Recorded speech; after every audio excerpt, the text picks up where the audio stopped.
Hello viewers, welcome in my Thanks Modifier channel. Today we discuss about language.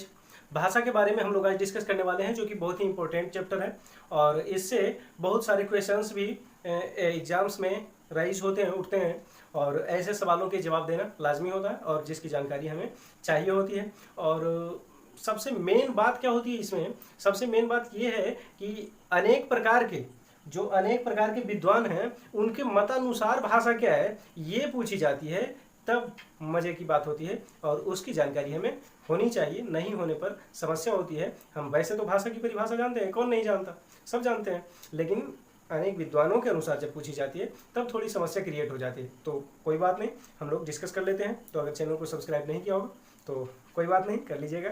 अगर कर लिए हैं तो बहुत अच्छी बात है और लाइक और शेयर कर दीजिएगा। हम सबसे पहले रामचंद्र वर्मा जो हैं, रामचंद्र वर्मा के अनुसार डिस्कस करने वाले हैं कि भाषा क्या है। तो आइए देखते हैं। हम अपने मुख से उच्चारित वाक्यों या शब्दों के समूह, ठीक है, मुख से उच्चारित वाक्यों या शब्दों के समूह जो मन की बातों को व्यक्त करने के लिए उपयुक्त हो, उसे क्या कहते हैं? भाषा कहते हैं। ऐसा किसने कहा है? रामचंद्र वर्मा ने। रामचंद्र वर्मा का ये स्टेटमेंट था, मुख से उच्चारित वाक्य या शब्दों का समूह जो मन की बात को एक्सप्रेस करने में, बताने में ज्यादा उपयुक्त हो, उसे क्या बोलते हैं? भाषा। दूसरे जो हैं वे कौन है? स्वीटी। स्वीट का क्या कहना है देखते हैं। स्वीट एक भाषा मनोवैज्ञानिक थे। उनका कहना था ध्वन्यात्मक शब्दों द्वारा विचारों को प्रकट करना ही क्या कहलाती है? भाषा। मतलब ध्वनि के द्वारा शब्दों को, मतलब ध्वन्यात्मक रूप से हम जो शब्द बोलते हैं, कोई भी शब्द बोलते हैं तो उसे ध्वनि क्रिएट होती है और उस ध्वनि जो क्रिएट होती है, उस ध्वनि द्वारा हम अपने मन के विचारों को क्या करते हैं? बताते हैं, किसी को बताते हैं, तब क्या होती है? वही हमारी क्या कहलाती है? भाषा कहलाती है। समझ गए होंगे स्वीट के अनुसार क्या है। तो स्वीट के अनुसार भी बहुत अच्छा सा छोटा सा और प्यारा। प्लेटो के अनुसार क्या था? प्लेटो का कहना था विचार आत्मा की मुख या न्यात्मक बातचीत है, पर वही जब ध्वन्यात्मक रूप में होठों पर प्रकट होती है तो उसे भाषा की संज्ञा दी जाती है या भाषा की संज्ञा देते हैं। तो कहने का अर्थ क्या हुआ? हमारे अंदर मन में आत्मा के साथ बातचीत हो रही होती है और वही बातचीत जब हमारे होठों के द्वारा प्रकट होती है, ठीक है, होठों के द्वारा जब हम प्रकट करते हैं तो उसी एक्टिविटी को भाषा की संज्ञा दी जाती है। यही कहना था किनका? प्लेटो का। तो बहुत अच्छी बात है। आते हैं हम अब तीसरे जो विद्वान हैं उनके बारे में। क्रोन्स का जो कहना था, क्रोन्स क्या कहना चाह रहे थे? देखिए, भाषा जो है वो अभिव्यक्ति की दृष्टि से उच्चारित एवं सीमित ध्वनियों का क्या है? संगठन है, ठीक है। भाषा जो है अभिव्यक्ति की दृष्टि से उच्चारित एवं सीमित ध्वनियों का क्या है? संगठन है। इसे क्या बोलते हैं? भाषा बोलते हैं। मतलब भाषा को इसी प्रकार से उन्होंने डिफाइन किया है। तो अगर आपका एग्जाम में आता है इस टाइप से, इससे रिलेटेड मेन पॉइंट है वो ये हो सकता है अभिव्यक्ति की दृष्टि से, ठीक है, उच्चारित एवं सीमित ध्वनियों का संगठन। ये सारा पॉइंट जो है, ये सर्कल किया हुआ जो पॉइंट्स हैं, ये सारे पॉइंट्स जो हैं एग्जाम पॉइंट ऑफ व्यू से क्या है? इंपॉर्टेंट है। इसे अगर आप ध्यान में रखेंगे तो आपका क्वेश्चन जरूर सॉल्व होगा और आप अच्छे अंक ऑब्टेन कर पाएंगे। भोलानाथ तिवारी जो हैं उनके अनुसार क्या कहना है? भाषा की क्या परिभाषा हो सकती है, किस प्रकार से उन्होंने परिभाषित किया है, आइए देखते हैं। भाषा उच्चारण अवयवों से उच्चारित स्वेच्छाचारी ध्वनि, ठीक है, स्वेच्छाचारी ध्वनि प्रतीकों की एक अवस्था है जिसके द्वारा एक समाज के लोग आपस में क्या करते हैं? विचारों का आदान प्रदान करते हैं। मतलब आपस में बातचीत करते हैं, अपने विचार को प्रकट करते हैं और दूसरे के विचारों को समझते हैं, यानी सुनते हैं। तो ये था भोलानाथ तिवारी जो हैं, एक भाषा विशेषज्ञ हैं, उनका ये कहना था। मतलब इस प्रकार से उन्होंने डिफाइन किया था। अब हम एक बात को देख लेते हैं कि इन सारे विशेषज्ञों के अनुसार जो बातें कही गई है उन सब में कौन कौन सी 5 बातें समाविष्ट है, उन बातों को हम डिस्कस कर लेते हैं। तो देखिए, अभी जो हमने 5 परिभाषाओं को पढ़ा था, अनेक विद्वानों के मतों के हिसाब से भाषा की जो परिभाषा हमने डिस्कस की थी, उसके आधार पर कौन सी 5 बातें ऐसी है जो उसमें सन्निहित है। तो आइए देखें। सबसे पहला पॉइंट जो है वो भाषा एक व्यवस्था है। मतलब ऐसा बोला गया है हर एक में किसी न किसी रूप में कि भाषा एक व्यवस्था है। चलिए ठीक है। दूसरी बात क्या थी? भाषा संकेतों या प्रतीकों की व्यवस्था है। ये भी अच्छी बात है। मतलब इससे सिर्फ इतना सारा पॉइंट को क्या किया गया है, मतलब बढ़ा दिया गया, इंक्रीज किया गया है। ये भी बात है ही, हर एक में ध्वनि, संकेत, प्रतीक का व्यवस्था मतलब होना ही है। तीसरा जो पॉइंट है वो क्या है? भाषा के प्रतीकों का संबंध यादृच्छिक है। ठीक है, ये भी बिल्कुल सही बात है। चौथा पॉइंट जो है, भाषा मुख निश्रित ध्वनि का समूह मात्र है।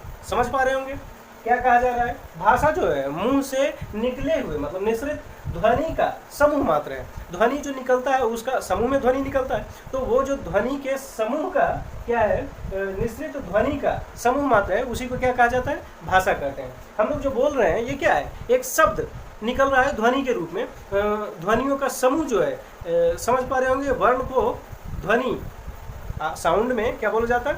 ध्वनि बोली जाती है। तो उसका एक गुच्छा निकलता जा रहा है, उसी को हम लोग क्या बोलते हैं? भाषा बोलते हैं, लैंग्वेज बोलते हैं। पांचवा पॉइंट जो है वो क्या है? भाषा सामाजिक प्रक्रिया है। भाषा क्या है? सामाजिक प्रक्रिया है। बिल्कुल सही बात है। बिना समाज के भाषा का उद्भव हो सकता है क्या? कोई अकेले क्या बात करेगा? कुछ भी नहीं।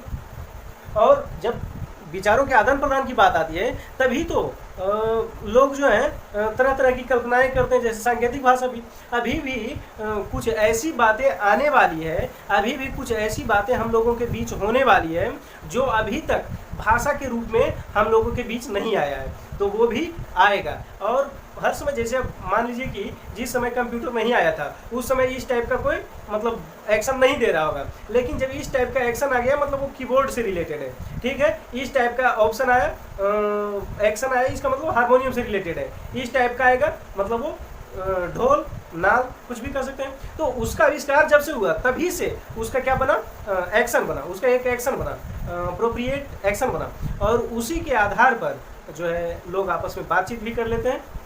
तो निश्चित तौर पर भाषा जो है एक सामाजिक प्रक्रिया तो है ही, जिसका पल्लवन समझ पा रहे होंगे, मतलब विस्तृत करना, उसका विकास, उद्भव, मतलब और उसको ऊंचे लेवल पे ले जाना, उसको और ज़्यादा अच्छी तरह से संगठित करना, मौलिकता, तरह तरह की नैतिकता, मौलिकता जैसी बातें उसमें सन्निहित होना और विकास होना। ठीक है, सब कहाँ होता है? समाज में ही होता है, क्योंकि अब समाज में ही उसका जन्म हुआ है, तो उसका उद्भव, पल्लवन, विकास कहाँ होगा? समाज में ही होगा। तो ऑब्वियसली ये तो होना ही है। तो हम लोग इन सारी बातों को देखा। अब आइए इसके आगे का जो पॉइंट है ये हम लोग देखते हैं, भाषा की आवश्यकता। भाषा की आवश्यकता में सबसे पहला पॉइंट जो है वो क्या है? भाषा मनुष्य को सुसंस्कृत एवं सामाजिक बनाता है। क्यों नहीं? भाषा से ही तो लोगों की पहचान होती है, अच्छे बुरे। ठीक है, सुसंस्कृत, हम लोग अगर भाषा में मिठास बोलते हैं, मीठी बोली बोलते हैं, तो उससे सामाजिकता हमें भरती है और सुसंस्कृति हमें आती है। दूसरा जो पॉइंट है वो क्या है?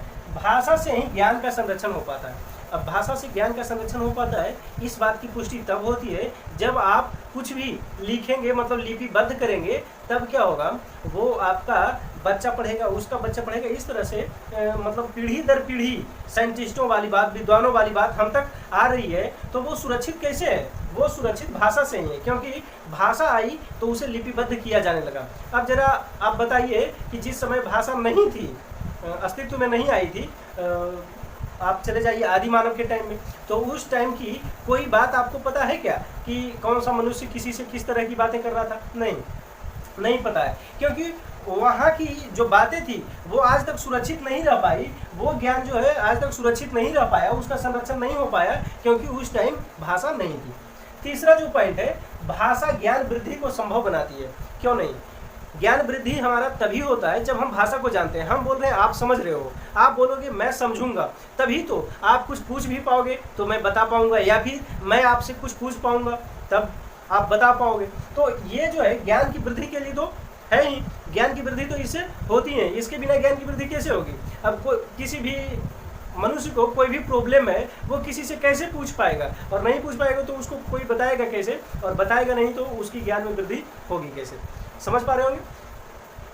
उसके बाद की जो बात है वो भाषा व्यक्तित्व विकास के लिए आवश्यक है। व्यक्तित्व विकास के लिए भी भाषा क्या है, इंपॉर्टेंट है, नेसेसरी है, एसेंशियल है।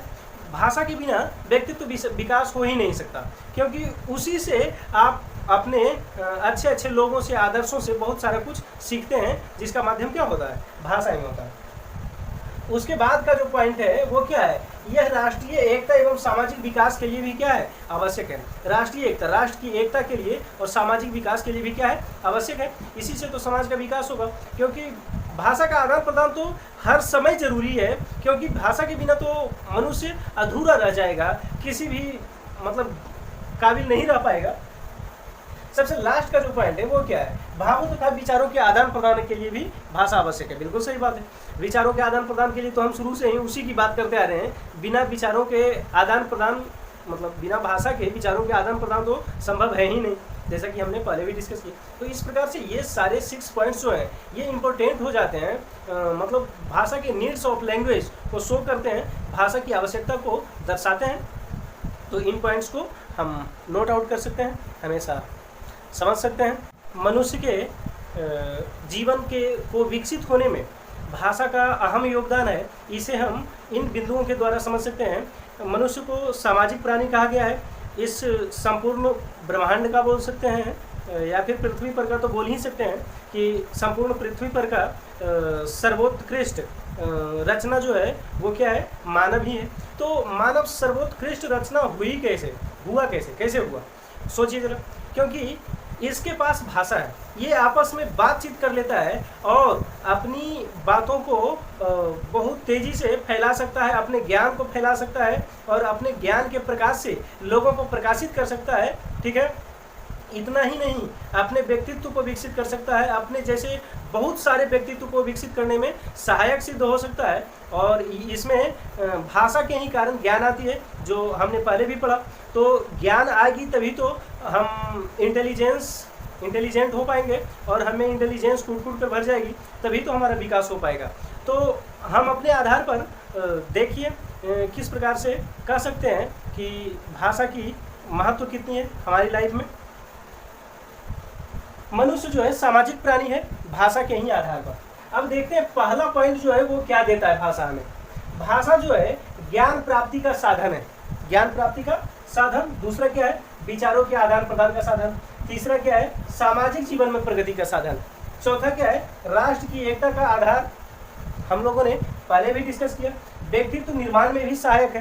तो भाषा की महत्ता इस हिसाब से भी बढ़ जाती है, और भाषा जो है हमारे लाइफ में हर एक मोड़ पे, मतलब इसके बिना एक तरह से बोल सकते हैं सामाजिक जीवन पॉसिबल नहीं है विदाउट लैंग्वेज। नेक्स्ट टॉपिक जो मेरा है वो क्या है, मातृभाषा की महत्ता। मातृभाषा किस प्रकार से हमारे लिए महत्वपूर्ण है उसे जानना बहुत ज़रूरी है, बहुत ही आवश्यक है। क्योंकि मातृभाषा जो है वो हमारे लाइफ का सबसे पहला और अभिन्न अंग होता है। उसके बिना मातृभाषा जो है वो हर एक मनुष्य के लाइफ का अंग होता है, चाहे वो पढ़ा लिखा हो अथवा न हो, इससे कोई मैटर नहीं करता। ठीक है, तो मातृभाषा की महत्व को हम यहाँ देखते हैं। सबसे पहले तो सामाजिक विकास में, चूँकि हमारा अब सोचिए जरा, जन्म होता है उसके बाद से हम भाषा सीखना शुरू करते हैं। ठीक है, घर से बाहर निकलते हैं और अपने दोस्तों के साथ रहना शुरू करते हैं, वहाँ से हमारे समाज का निर्माण होना शुरू हो जाता है। तो उसके विकास के लिए, अपने दोस्तों के और अपने का विकास के लिए भाषा की आवश्यकता होगी। ठीक है, दूसरा जो है बौद्धिक विकास के लिए, अब वहाँ पर पढ़ाई तो हमारी हो नहीं रही होगी, तो उस समय बौद्धिक विकास होता है। वो बौद्धिक विकास किस प्रकार से हो पाएगा, भाषा के द्वारा ही हो पाएगा। भाषा अगर हमें पता होगी तभी तो हम बातचीत आपस में कर पाएंगे, दोस्तों के साथ, माता पिता के साथ और अन्य सबों के साथ, ताकि वे हमें कुछ सिखा पाएंगे। ठीक है, उसके बाद मौलिक चिंतन। अब एक बात तो आपने गौर जरूर किया होगा कि आप अपने लाइफ में जरूर अपनी भाषा में ही कुछ ना कुछ सोचते रहते हैं। कुछ भी सोचने वाली बात आती है तो आप अपनी ही भाषा में सोचते हैं। ऐसा नहीं है कि आप जानते हो हिंदी और कुछ भी आया आप इंग्लिश में सोचना शुरू कर दिए। जैसे आप हिंदी जानते हो, इंग्लिश कुछ भी नहीं जानते हो, और कोई भी समस्या आई, जैसे सोचिए एक घटना हुई अभी, मतलब हाथी से रिलेटेड, हाथी को पटाखा खिला दिया गया। कितना दर्दनाक बात है, नहीं होना चाहिए ऐसा मौलिक तौर पर, नैतिक तौर पर, लेकिन किया गया। तो सोचिए अब उसके बारे में अगर हम कुछ सोच रहे हैं तो आप इंग्लिश में, संस्कृत में, फारसी में थोड़े सोचना शुरू करेंगे, आप अपनी ही भाषा में सोचना शुरू करेंगे। और अगर बोलने की बात आती है तो आप अपनी ही भाषा में शुरू हो जाते हैं। ठीक है, तो वो होती है मौलिक चिंतन। मौलिक चिंतन जब भी हम करते हैं तो अपनी ही भाषा में करते हैं। किस भाषा में? मदर टंग में, मातृभाषा में। नेक्स्ट जो है भाषांतर, भाषा की शिक्षा में सरलता। भाषांतर मतलब आपकी भाषा से कोई अंतर वाली भाषा अगर होती है, जैसे हिंदी आप जानते हैं, लेकिन अगर आपको इंग्लिश पढ़ना हो तो इंग्लिश पढ़ने में हिंदी आपकी सहायता करती है, कुछ ना कुछ सहायता करती है। क्योंकि सबसे पहले हम ट्रांसफॉर्म करने के लिए सीखते हैं। ट्रांसफॉर्म करने के लिए जब सीख जाते हैं तो फिर धीरे धीरे उस भाषा को हम, मतलब उस भाषा की गहराइयों तक उतरते जाते हैं और हमें उसका अच्छा खासा ज्ञान प्राप्त हो जाता है। उसके बाद क्या है? उत्तम नागरिकता। एक उत्तम नागरिकता को प्राप्त करने के लिए भी मातृभाषा क्या होती है? जरूरी होती है। क्योंकि उत्तम नागरिक कोई तभी बन सकता है, जैसे उत्तम नागरिक होने के लिए पढ़ा लिखा होना जरूरी नहीं होता। ठीक है, पढ़े लिखे अगर हैं तो और अच्छी बात है, पर ऐसा नहीं है कि एक अनपढ़ आदमी अच्छा नागरिक, उत्तम नागरिक नहीं बन सकता है। तो वहाँ उसकी मातृभाषा ही ज़्यादा इम्पोर्टेंट होगी। मातृभाषा के आधार पर ही वो अपने आप को ज़्यादा राइज कर पाएगा, अपने आप को ज़्यादा सिखा पाएगा, ज़्यादा बुद्धिमान हो जाएगा, तो अपने देश के हित में एक अच्छा नागरिक बन पाएगा। उसके बाद आर्थिक महत्व।